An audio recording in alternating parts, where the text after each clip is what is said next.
우리 같은 경우는 재테크는 정말 거들 뿐 재테크로 모든 것을 해결할 수 있는 시대가 아닙니다. 절대 불가능합니다. 세컨드 라이프, 세컨드 잡을 준비하셔야 돼요. 돈을 조금 벌더라도 난 너무너무 거기 나가는 게 좋아 라고 하는 일을 찾아내셔야 된다라는 거죠.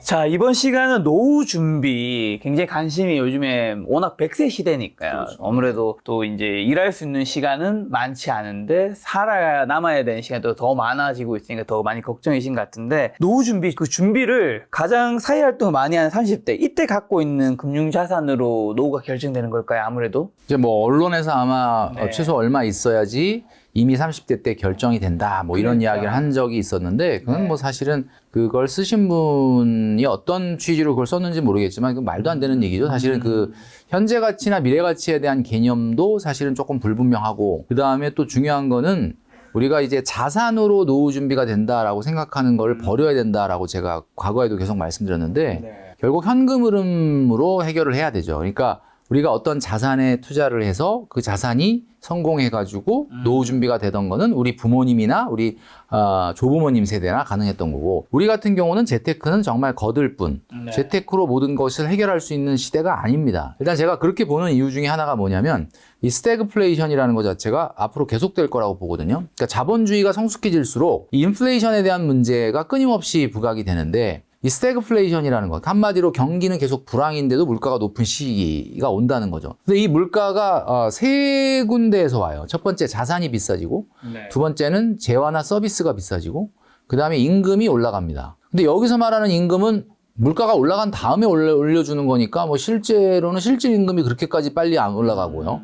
그러니까 가장 문제는 우리가 재화나 서비스. 그러니까 우리가 시골에서 농사 지으면서 내가 텃밭 일구면서 자연인처럼 내가 먹는 모든 거를 조달하고 생활한다면 모르겠지만 도시에서 생활한다면 어떤 모든 서비스나 물건을 내가 돈 주고 사야 되는데 사야죠. 내가 만약에 은퇴해서 국민연금 나오는 거와 그다음에 내가 약간 모아놓은 자산에서 또는 뭐 예금에서 돈을 꽃감 빼듯이 빼서 생활하면서 앞으로 스태그플레이션의 이 인플레이션의 시대에 살아남을 수 있느냐 그것도 자칫 100세까지도 할 수 있는 이 세상에 저는 그냥 결론적으로 말씀드리면 절대 불가능합니다. 그러니까 무슨 얘기냐면 이게 90년대생들의 평균 기대여명이 95세 정도 되거든요. 평균 기대여명이라는 말이 무슨 말이냐면 그냥 아주 뛰어나게 건강하지 않아도 평균적인 건강만 유지해도 그냥 95세를 산다는 거예요. 그럼 그 얘기는 조금만 운 나빠서 더 건강하면 그냥 100세 사는 거거든요. 네, 그러면 한마디로 50대, 60대 때 경제활동을 놓고 내가 더 이상 일 안 하겠다. 자산에 내가 모아놓은 자산과 국민연금으로만 생활하겠다? 저는 절대 불가능할 거라고 봅니다. 그렇기 때문에 왜냐하면 이 인플레이션의 문제가 하루아침에 사그라드는 것도 아니고 그래서 여러분 정말 힘들겠지만 진짜 어렵겠지만 세컨드 라이프, 세컨드 잡을 준비하셔야 돼요. 세컨드 라이프, 세컨드 잡을 준비하는 학원 뭐 이런 거 난 나올 거라고 봅니다. 진짜. 왜냐면 이게 그만큼 중요한 거예요. 그러니까 이거 몇 년 걸리냐면 10년 걸려요. 10년. 지금 여러분들 직장에서 일하고 있잖아요. 10년 정도를 고민하고 준비하고 계획해야 여러분들이 직장 생활 나오고 나서 여러분들이 한 10년, 15년을 즐겁고 재밌게 활동하고 사회활동할 수 있는 곳이 생기는 거지. 어느 날 딱 나와가지고 내가 이런 일을 했으니까 이런 일과 관련된 어디 뭐 직장 없나? 그런 식으로 접근하시면 안 된다는 게 그렇죠. 자꾸 소득이 높은 일 뭐가 없나라고 접근하니까 일이 안 보이는 거거든요. 그러니까 소득이 높으면 물론 좋죠. 아니 정말 그거만큼 좋은 게 어디 있어요. 내가 직장 그만두고 나왔는데 나를 뭐 굉장히 높은 연봉에 누가 모셔가겠다고 하면 그건 너무 땡큐인데 그건 정말 일반적이진 않은 경우고 내가 좋아하고 내가 즐겁게 행복하게 할 수 있는 일을 먼저 찾는 게 우선이에요. 왜? 돈을 안 벌어도 돼요. 제가 왜 돈을 안 벌어도 된다라고 말씀드리냐면 그렇게 말씀드리면 진짜 돈 안 벌어도 되냐? 안 벌어도 돼요. 그러니까 여러분들이 월요일부터 금요일까지 회사를 갔는데 이제 퇴직하고 월요일부터 금요일까지 회사를 안 가. 그럼 월요일부터 수요일까지 즐겁게 나가서 사회활동할 수 있는 곳 있습니까? 없잖아요. 그 준비가 안 됐다는 뜻이거든요. 월요일부터 수요일까지 정말 슬로우 워킹 사회 봉사가 됐든 뭐 갈 수 있는 일거리를 만들라는 거야. 대신 소득은 없어도 돼. 그러면 얼마나 여러분이 제가 지금 여러분 부담을 하나 덜어드렸죠. 소득 없어도 돼. 그러니까 그래? 그럼 내가 좀 즐겁게 재밌게 뭔가 내가 갖고 있던 경험과 지식과 역량을 가지고 이 사회에 봉사할 수 있는 사회활동은 뭐가 있을까? 근데 진짜 소득이 없어도 됩니까? 라고 물어보시거든요. 잘 생각해 보시면 계속 소득이 없진 않을 거예요. 그러니까 이게 뭐냐면 처음에 그렇게 접근을 해서 월화수를 제가 워라벨보다 월에벨을 얘기했잖아요. 워크를 3일을 하면 나머지 4일의 레저가 너무 행복한데 월요일부터 일요일까지 7일을 계속 레저를 하잖아요. 그 레저가 지겨워. 그렇죠. 그러니까 월요일부터 수요일까지 여러분들이 돈은 못 벌더라도 여러분들이 행복하게 잘할 수 있는 일을 한다고 생각을 해보면 일단 좋은 점이 뭐냐면 생활비가 줄어들어요. 왜냐하면 월요일부터 일요일까지 계속 여가 생활을 보내는 것보다는 월화수에 어딘가 나가서 여러분들이 시간을 쓰고 봉사를 하고 사회활동을 하는 시간은 소비가 줄어든다는 거예요. 네. 일단 그게 바로 소득 효과죠. 그 다음에 진짜 여러분들이 정말 좋아하는 일을 월화수 정도를 하는데 진짜 소득이 하나도 없을까요?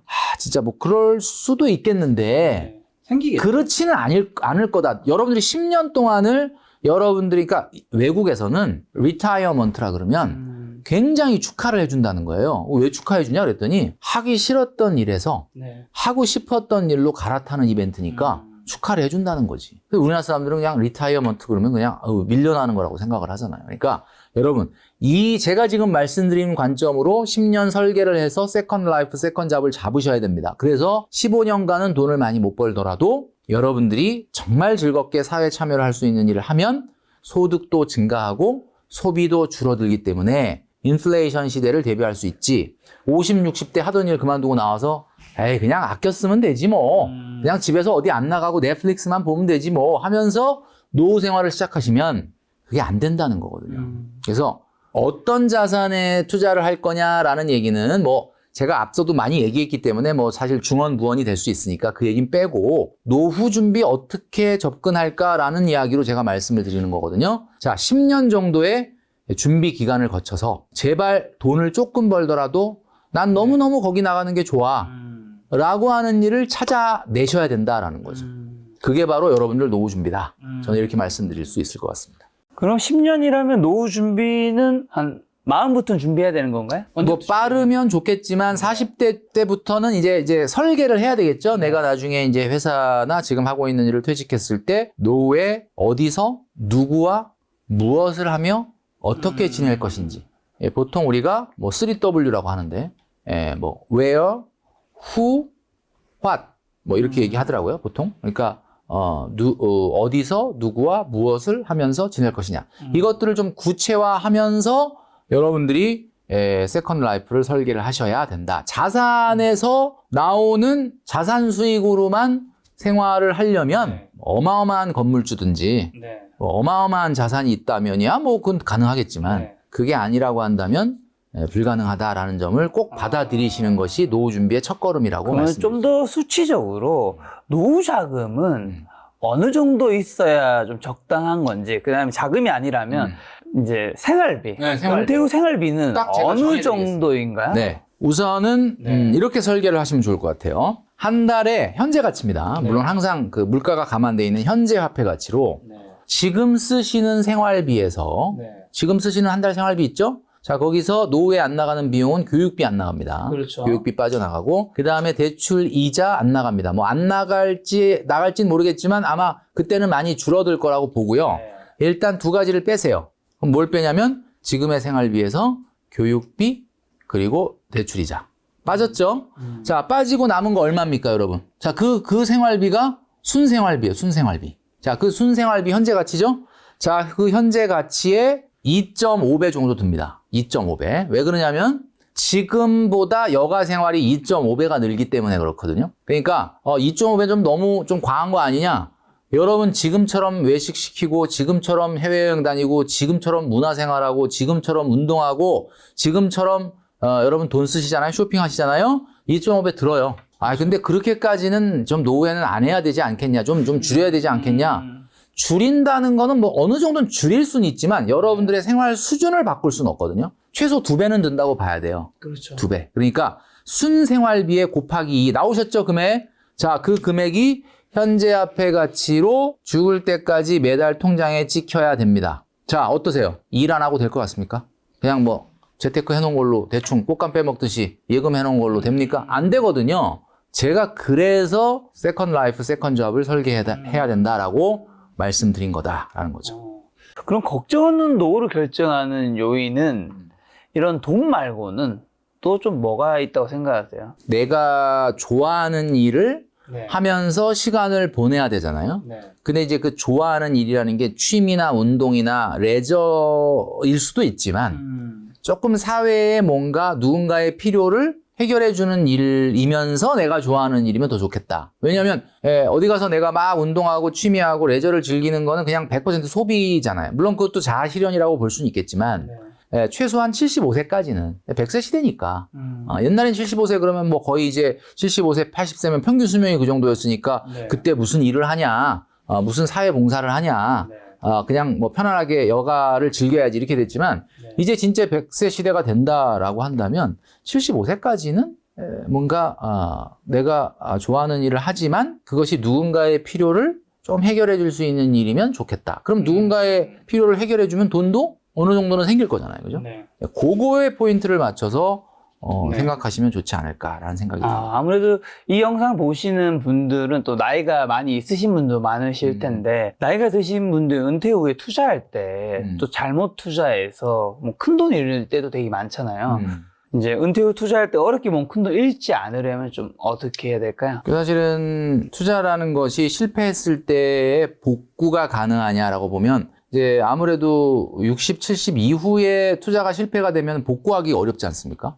물론 뭐 요즘 최근 같은 경우는 젊은이들도 뭐 투자 실패하면 당연히 뭐 복구가 어렵다고 말들을 하긴 하지만 그래도 그 젊은이들은 시간이라는 게 또 남아 있는데 60, 70 넘어서 이렇게 투자가 잘못된다 그러면은 정말 복구가 불가능할 수밖에 없는 상황이다. 그러니까 투자의 위험 자산에 대한 누구나 안전 자산과 위험 자산에 대한 배분을 하겠지만 우리가 이제 투자 시장에서 가장 정설이 리스크 리턴 트레이드 오프지 않습니까? 리스크하고 리턴이 교환되는 거기 때문에 노후에는 사실은 너무 많은 리스크를 테이크하는 건 안 된다. 그러니까 모든 재테크는 다 시간과 노력과 땀의 결과로 이루어야지 뚝딱하고 뭔가를 만들어내려고 하면은 안 된다. 그러다 보면 사기를 자꾸 당하게 돼요. 왜냐면 노후에는 판단 능력이 조금 떨어졌는데 막 내가 돈은 없고 막 급해. 빨리 돈을 불리고 뭔가 뚝딱 만들어내고 싶은 심리가 있으면 자꾸 귀가 어떤 얘기를 들으면 팔랑팔랑 얇아지고. 그러니까 왜 이렇게 사기당하신 어르신들이 많나 봤더니 이게 고수익의 유혹에 빠진 분들이 많다는 거죠. 그 왜 고수익의 유혹에 빠졌느냐 보면 물론 그 사기를 친 놈이 나쁜 놈이지만 그렇죠. 사기 친 놈이 나쁜 놈이다라는 욕도 우리가 하지만 사실 자기를 돌아봤을 땐 내가 왜 그 말도 안 되는 말에 속았을까? 마음속에 뭔가 투기적 성향이 뭔가 단박에 단시간 내에 이 세상에 공짜는 없다 그랬는데 그냥 뚝딱하고 뭔가 이뤄내려고 하는 그런 심리가 있었던 건 아닌가. 그런 걸 한번 반성을 해볼 필요가 있다. 최근에 그래서 시장에 너무 이런 그 투기적 성향이 강해지다 보니까 모 증권회사는 브랜드명 자체가 뚝딱이더라고요. 무슨 모 증권인데 뚝딱 증권. 그 뚝딱이라는 게 뭡니까? 도깨비 방망이처럼 그냥 뚝딱해서 뭔가 만들어낸다잖아요. 그러니까 사실은 여러분 사실 나이를 먹어서는 위험한 투자를 하겠다는 것 자체가 뭐예요? 반성을 해보세요. 돈을 많이 못 모았다는 거야. 돈이 지금 자본이 적으니까 자꾸 뭔가를 뚝딱 하려고 그러죠. 투자를 하려고 그러잖아요.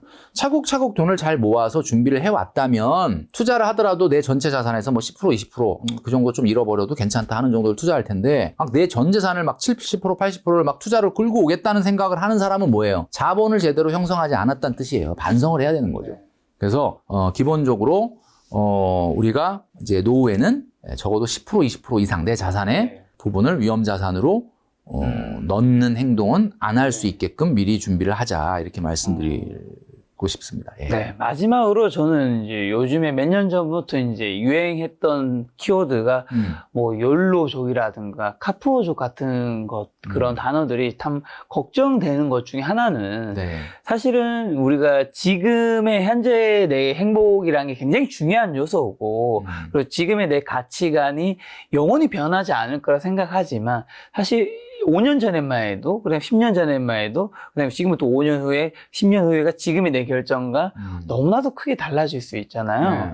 근데 욜로라든가 카푸어족 같이 이제 지금의 행복을 추구한 분들이 저는 아무래도 지금의 행복을 좀 추구하다 보면 지금 나중에 미래를 준비하는데 조금 미흡할 수 있잖아요. 그럼 이런 분들은 나중에 정말 노후에는 정말 크나큰 위험을 저는 겪을 수도 있지 않을까. 그렇죠. 물론 이제 지금을 즐기면서 그런 자산 관리까지 잘 하신 분들은 저는 충분히 욜로를 즐길 수 있는 자격이 있는 분들인데, 아닌 분들 얼마나 좀 위험할 수 있는지 한번 마지막으로 이야기해 주신다면요. 그러니까 사실 저는 마지막으로 여러분 우리 김작가 TV를 애청하시는 많은 분들에게 제가 최근에 이제 생각하고 있는 말씀을 하나 드리고 마무리를 좀 하고 싶은데요. 네. 세상에 많은 사람들을 만나봤는데 만나면서 그 사람의 인생관, 가치관, 그리고 그분들이 하는 행동들을 저는 관찰하면서 하나 느낀 게 있습니다. 이 세상의 모든 사람은 다 미래에 더 나은 사람이 되기를 원합니다. 그렇죠. 이거는 한 명도 예외가 없어요. 뭐 미래에 내가 더 낫지 않은 사람, 더 못한 사람, 부족한 사람이 되고자 하는 사람은 없어요. 없죠. 자, 누구나 다 미래에 더 안정적이고 더 나은 사람이 되기를 원합니다. 자, 그렇다면 우리가 어떻게 행동해야 되느냐? 사람은 딱 두 가지더라고요. 제가 만나보니까. 더 나은 사람이 되기 위한 노력에 열중하는 사람이 있고요. 더 나은 사람처럼 보이는 것에 열중하는 사람이 있습니다. 잘 보시면은 여러분, 나는 과연 미래에 더 나은 나를 위한 사람이 되기 위한 노력을 하고 계십니까? 아니면 더 나은 사람처럼 지금 보이는 것에 열중하고 있습니까? 만약에 여러분들이 제 이야기를 듣고 나는 더 나은 사람이 되기 위한 행동보다는 어쩌면 조금 더 나은 사람처럼 보이는데 너무 신경을 쓰고 있었구나라는 반성이 드신다면, 아이러니하게도 그 행동을 할수록 더 나은 사람이 되는 거에서는 멀어질 수밖에 없다. 저는 이 말씀을 마지막으로 드리고 싶습니다. 네, 더 나은 사람이 되기 위한 행동과 더 나은 사람처럼 보여지는 것, 뭐 본질적인 건 당연히 전자인 더 나은 사람이 되기 위한 지금의 행동이고, 그 행동이 미래의 내 노후를 지켜주는 거겠죠. 그렇죠. 오늘도 아주 냉철한 말씀해 주신 우리 김겨피 머니 트레이너님 덕분에 많은 분들이 소비를 덜하게 되고, 소비를 덜하게 돼서 대한민국 기업이 힘들어지고, 기업이 힘들어져서 경기 침체가 네. 더 빨리 찾아오지 않을까 네. 라는 뭐 농담도 한번. 많은 분들이 뭐 나라 경제를 걱정해서 소비를 하신다 그러는데, 나라 경제보다 내 스스로의 경제를 먼저 하시기를 꼭 네, 바라겠습니다. 맞습니다. 예. 여러분들이 가게에 좀 전략, 좀 지나친 소비를 좀 줄이셔서 그 돈을 가지고 우리가 사실 재테크 투자를 하는 거니까, 그걸 통해서 좀 여러분의 자산도 조금이라도 더 플러스가 되었으면 좋겠다는 생각 들었습니다. 오늘 만날 손님은 김겨피 머니 트레이너님이었습니다. 지금까지 여러분 소중한 시간 함께 해주셔서 정말 감사합니다. 오늘도 김 작가였습니다. 고생 많으셨습니다. 네, 감사합니다.